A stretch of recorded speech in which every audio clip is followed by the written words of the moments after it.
I would like to thank everyone for joining our third quarter 2022 earnings call. This is my first earnings call since I joined Wish 2 months ago. I'm excited to be part of the Wish team at this important moment in the company's evolution.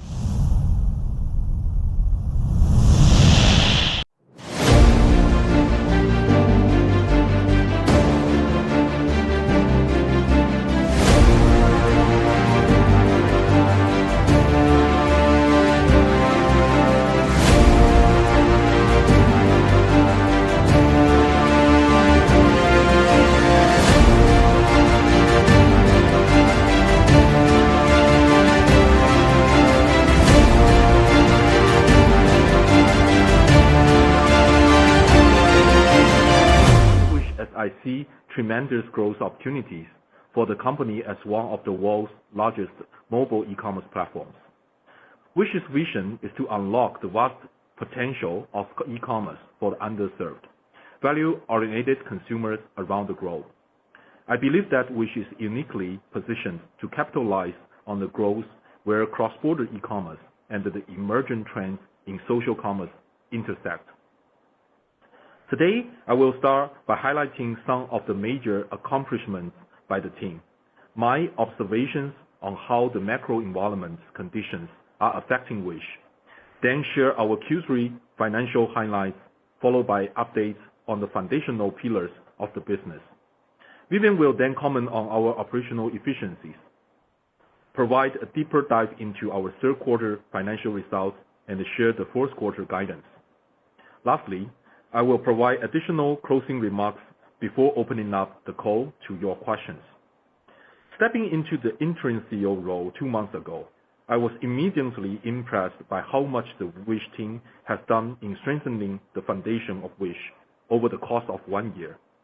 Improve app experiences, reduce shipping time, and improve on-time delivery rate. Adopt a new pricing practice for buyers.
Commission structures for merchants, launch a rebrand campaign, relaunch our women's fashion category, and the list goes on. Many of these foundational fixes are in full swing, improving buyer experiences on the Wish platform and deepening our relationships with global merchants. We have received positive feedback from both of merchant and the buyer communities, reflected by our improved customer NPS and the merchant NPS results this year over last year. At the macro level, we experienced a higher level of economic uncertainty that emerged in both of North American and our European markets, which we believe to have impacted consumer buying behavior.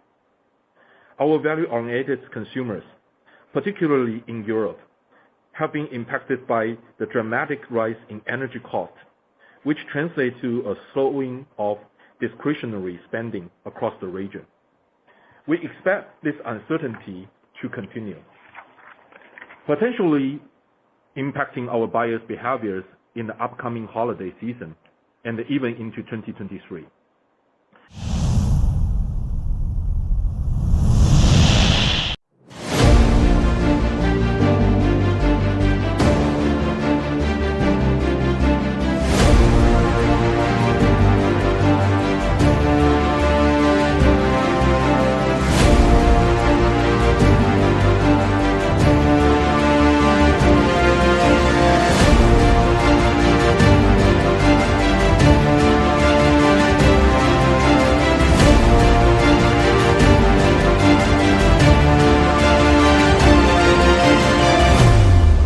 During these challenging economic times, we will remain committed to our value-oriented consumers who seek out the Wish shopping experience to get more for their money.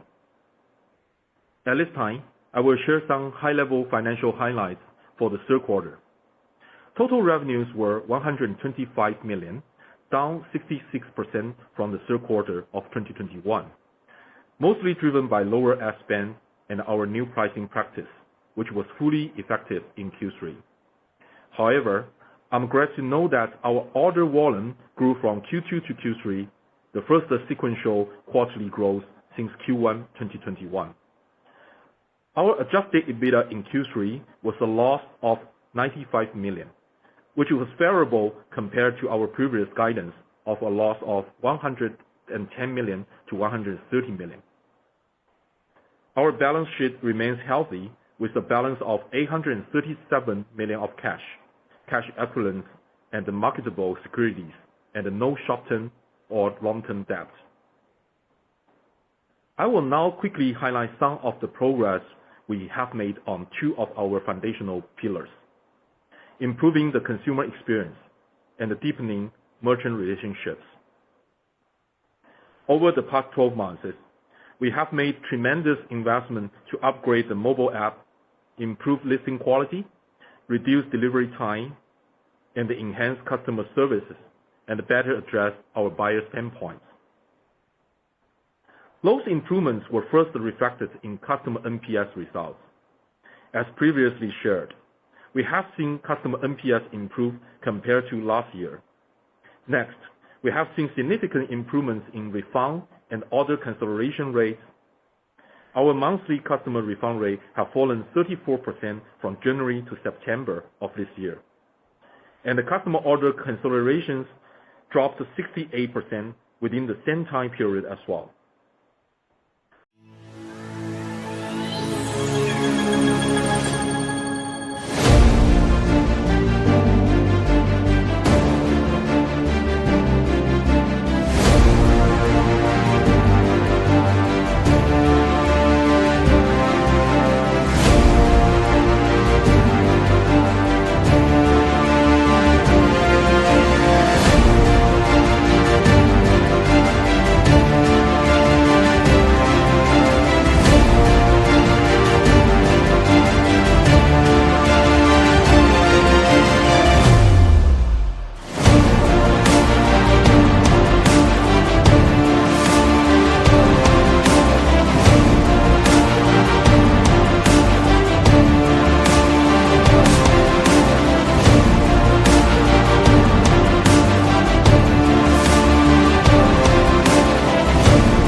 I would also like to update you on our relaunch of women's fashion offering, which was started in mid-August.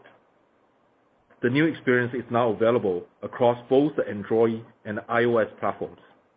Data so far shows that both add-to-cart rates and average order value are improving within the new women's fashion experience. We also now have over 2,700 women's fashion merchants onboarded in this experience, providing a wide range of over 160,000 women's fashion garments and accessories to our consumers.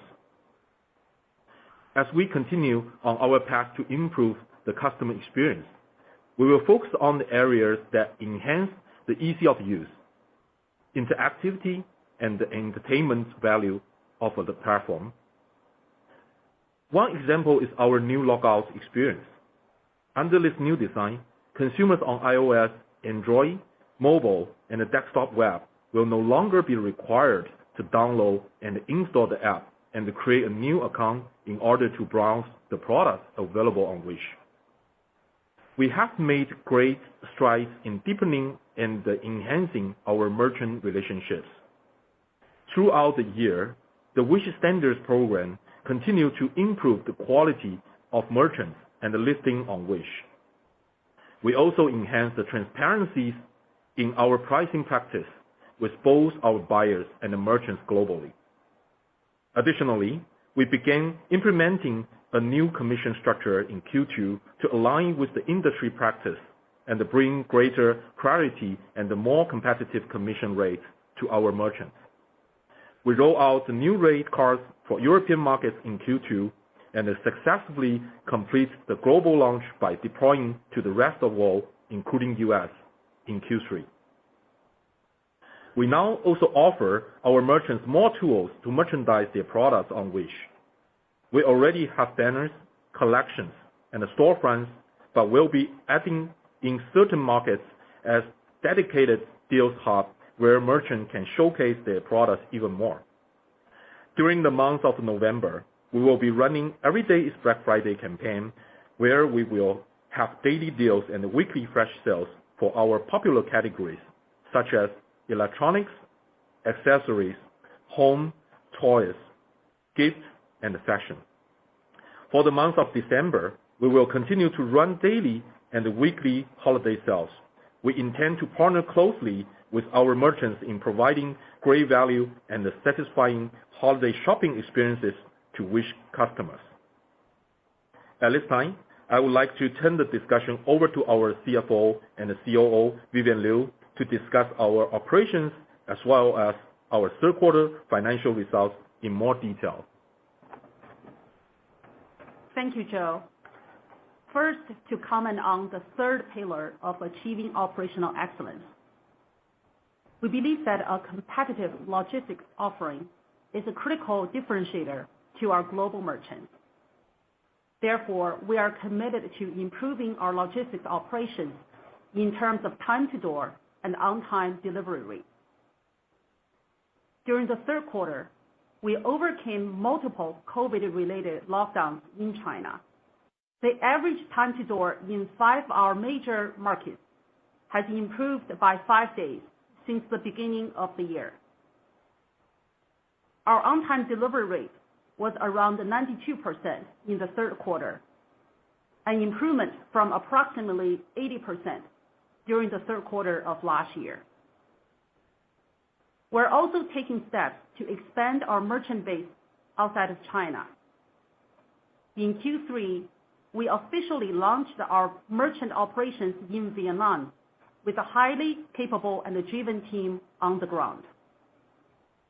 We will continue to expand and strengthen our merchant bases in Europe, Southeast Asian countries, and Americas.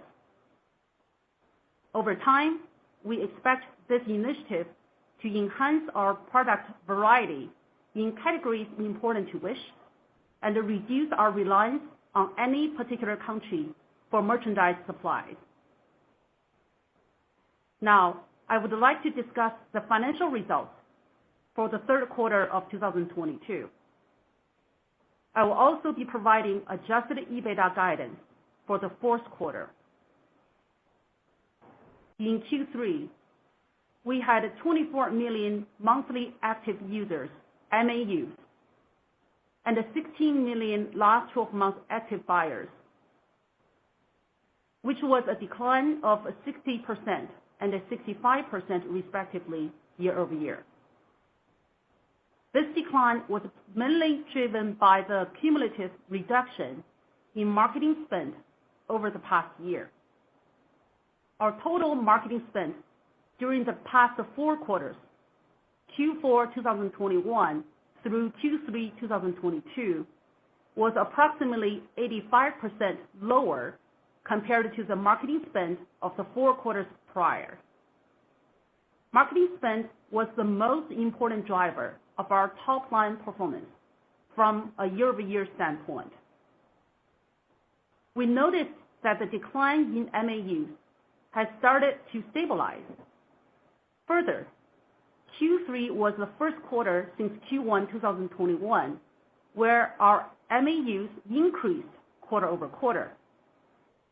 As Joe mentioned earlier, order volume also increased in Q3, the first sequential quarterly growth since Q1 2021. We're cautiously optimistic that over time, more operational metrics will show similar improvements.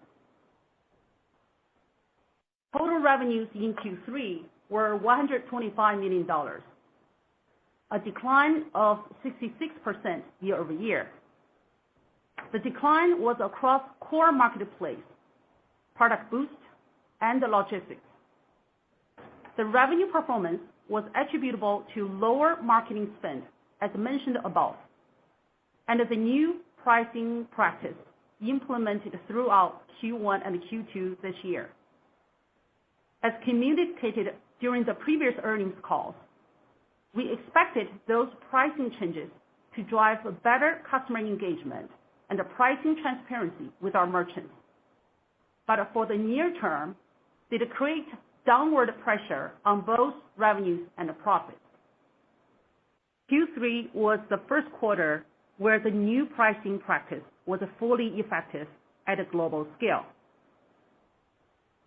Thirdly, we believe that the high inflation rates and the market uncertainty in most of our buyer markets, particularly the European markets, also contributed to the revenue decline year over year. Q3 gross profit was $34 million, a decline of 80% year over year. Gross margin was 27% versus 45% in Q3 2021. The gross margin decline was driven by the aforementioned pricing changes, as well as the logistics business, which has a lower margin, now contributing a higher percentage to the total revenues.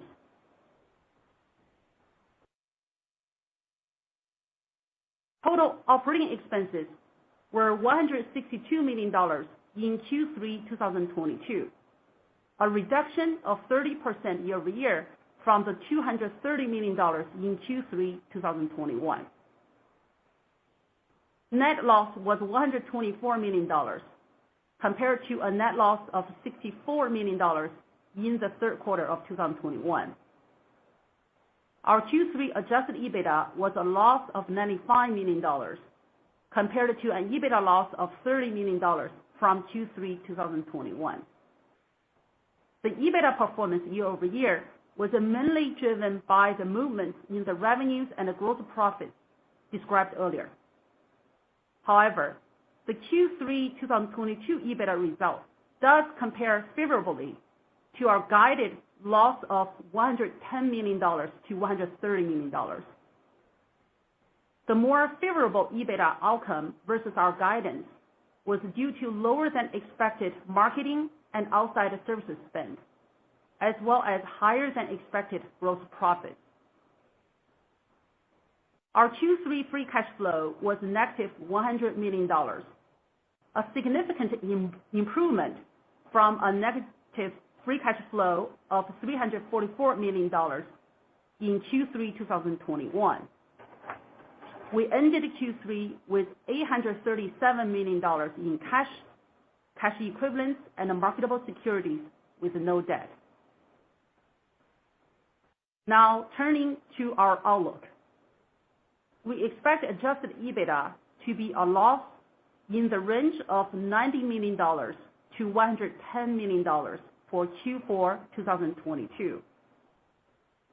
As a reference point, our estimated revenues in October 2022, the first month of Q4, is expected to be flat or slightly down when compared to our revenues in July 2022, the first month of Q3. As the global economy continues to experience uncertainty due to geopolitical risks, high inflation, and interest rate hikes, we will remain focused on operational efficiency and unit economics. Building upon the much strengthened Wish Foundation and with a strong sense of urgency, we're actively working to acquire and retain customers more efficiently, drive organic growth, and improve the lifetime value of our core customers. Before turning the call back to Joe, I also like to address another topic for investors. On October 28, 2022, we received a letter from NASDAQ that we were in non-compliance with the NASDAQ listing rule that requires listed securities to maintain a minimum bid price of $1 per share. The company has been provided 180 calendar days, or until April 26, 2023, to regain compliance. The management team will be considering a number of alternatives, including the possibility of a reverse stock split to bring the company back into compliance with the NASDAQ listing requirements. We remain committed to creating shareholder value, first through the successful execution of our turnaround plans and developing a strategic path to long-term sustainable growth and profitability. Now I will hand over the call to Joe for his closing remarks. Thank you, Vivian. To close, I will leave you with a few final thoughts. During the past 2 months, I have been able to assess the situation, draw up plans, and begin to drive execution. I was able to hit the ground running since I was previously at Wish as VP of Merchant Services in 2020, and I have spent most of my career in operations of e-commerce companies. So I would like to share a few notes with you that are based upon what I have seen these last 2 months as interim CEO. First off, it's a simple fact that turnarounds are hard. I have met with all of our teams and am tremendously impressed with the dedication everyone has shown to make this turnaround successful. What I have seen over and over is that Wish employees have been making tough decisions over the last year to make sure we are building for long-term success, implementing simplified pricing, changing the commission rate structure, and significantly reducing our ad spend, were difficult decisions that we are clearly reflected in our short-term numbers. But those fundamental changes have also set us up with a strong foundation for us to leverage for the next stage of the turnaround. What's ahead of us is to use this platform now to accelerate our pace of innovation and drive the product toward our mission: bargains made fun, discovery made easy. That's why I'm excited. Discovery is a completely different approach to solving search and the relevancy in e-commerce. It's like the mall in real life. We take people who have a general intent to purchase something and inspire them to build a basket of interesting items that delight them at a reasonable price. This is a fun experience for buyers, and of course, we are working hard to make this more fun with gamification and incentives. This is also fun for Wish employees to build, as we are a technology company and this is cutting-edge data science and the personalization at scale, along with both user experience and design innovation. Where I'd like to end my discussion today is to highlight what my focus will be for the next several quarters. My plan is to build much stronger operational muscle across all of our teams. Our vision is amazing, but that is not where we need to focus. What we are going to fight for inch by inch is making sure that we can drive business results using all of the tools and the capabilities we have built or can build as a technology company. This is what I joined Wish to do, and I invite all of you to join me as we push forward with the transformation of this company. At this time, operator, could you please open the call for the analyst and the investor questions?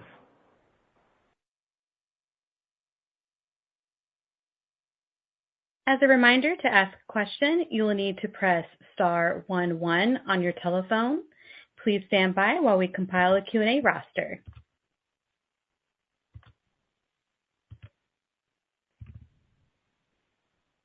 And our first question comes from Kunal Madhukar with UBS. Please go ahead.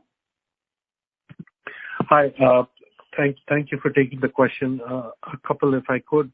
One could be on the AMV side. So you saw an uptick in MAUs, and you saw an uptick in order volumes.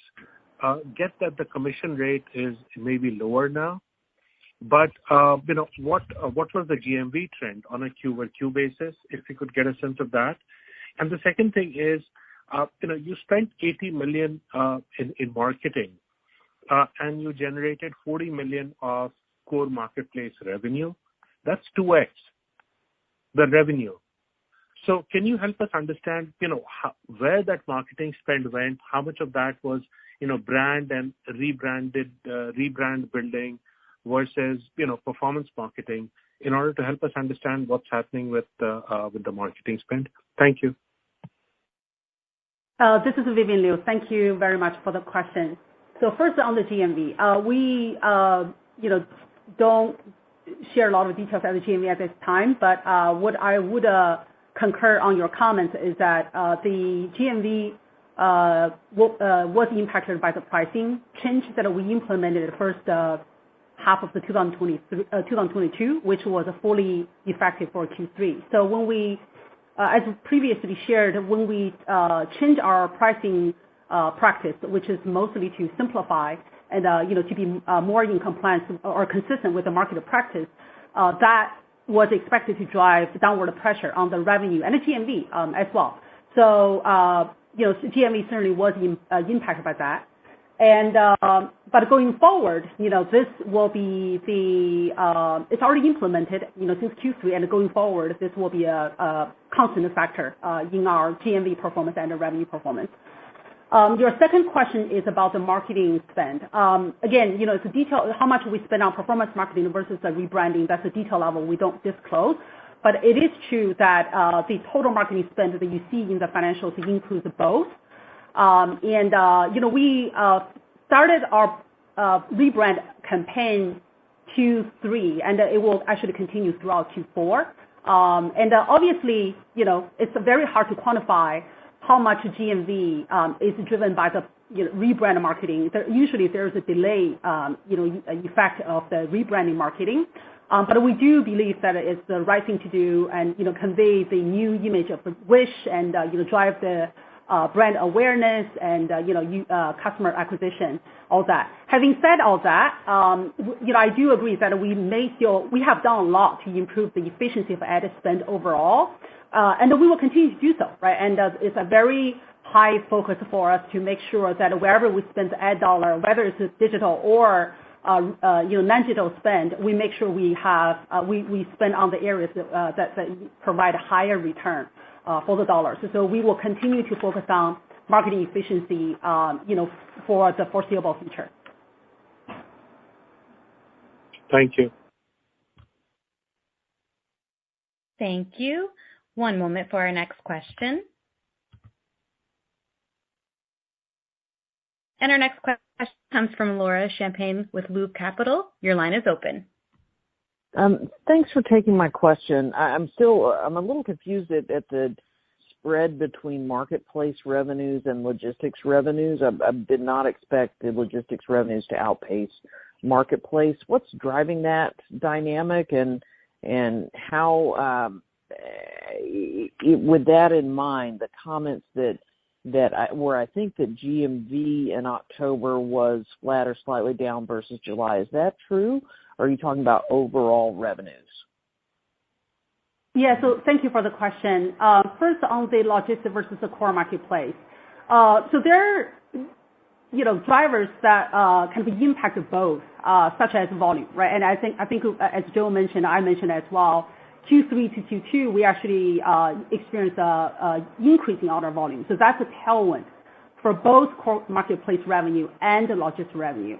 However, the pricing changes that we mentioned earlier, that has a much more impact on the core marketplace revenue versus logistics, because that's a price change in the pricing practice that mostly impact on the product price, right, on the platform. And with very little impact on the logistics revenue. So that's the main reason why the logistics revenue performed a lot stronger than the core marketplace revenue in Q3. Again, as a reminder, we started to implement the pricing changes in Q1 and Q2, and Q3 was the first quarter where the new price is fully effective globally. So this is the first quarter where we see arguably, major impact on the core marketplace revenue, for the first time. I'm sorry, can you repeat the second question if you don't mind? Sure. The question was about the spread between logistics versus marketplace, and really when you talked about the trend in October being flat to slightly down versus July, are you talking about total revenues or is that GMV? Oh, sorry, I was talking about total revenue. That's the comment on the total revenue, October versus July. Okay. Would you expect longer term for logistics revenues to be higher than marketplace revenues? We expect longer term, net of all the pricing changes and the changes in the commission structure, which impact more on the core marketplace versus logistics in the near term. Now, longer term, we expect both to be highly correlated with the volume on the platform. So as we continue to improve the user experiences and the overall platform features, and as we continue to drive volume, we expect both to start to show, much stronger momentum, both core marketplace and the logistics. Got it. Thank you. Thank you. And if you would like to ask a question, please press star 11. Please stand by for our next question.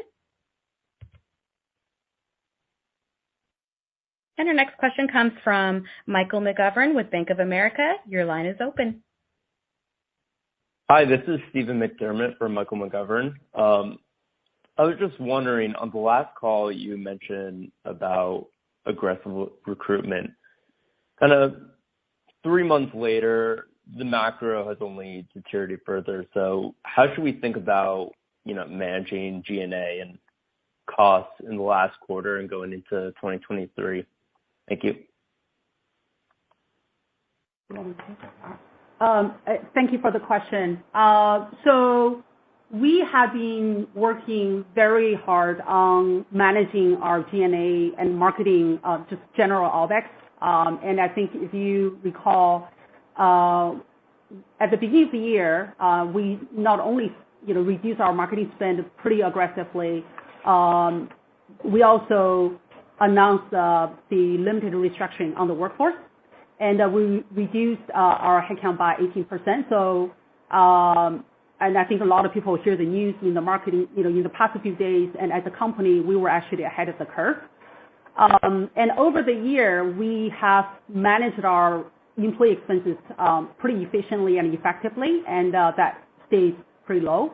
But in some of the critical areas, we do need to recruit and attract high quality talents because end of the day, we are a high tech company, and we continue to drive innovation and build important product features for the customers and our merchants. So we will continue to be very, very focused on cash flow optimization, cost attainment, operational efficiency, and that's why in my prepared remarks we highlighted all the three things, and unit economics that will continue to be our focus for 2023. But we started this journey arguably a lot earlier than many other companies, and we'll continue to focus on efficiency. Great. And then if I could add another question, how many points of pressure do you guys estimate the pricing changes affected revenue? And how should we think about comps going forward? I know you said it started in Q1, but just kind of like the magnitude of these pricing changes. Thank you. Yeah, thank you for the follow-up question. It really varies by product and product category, and also even product level. It was a pretty complex pricing practice we had before, which was why it was, to some extent it could be a little bit confusing to the buyers and the merchants, and which was the reason why we simplified it and make it more straightforward, transparent, and building to improve the user trust and engagement of our merchants. So it was a long way of saying it's hard to quantify, but I would say it's very material impact overall. If you look at what we did in the first 6 months, 2022, and the impact is definitely material. As I said, Q3 is the first quarter where that new pricing practice is implemented globally, and going forward it will be consistent. But if you compare, our Q3 and Q4 performance to last year, for instance, before we started this change, it would be apples to oranges, in terms of top line performance. Got it. Thank you. Appreciate it, guys. No problem. Thank you. And as a reminder, to ask a question, you will need to press star 11 on your telephone. Please stand by momentarily.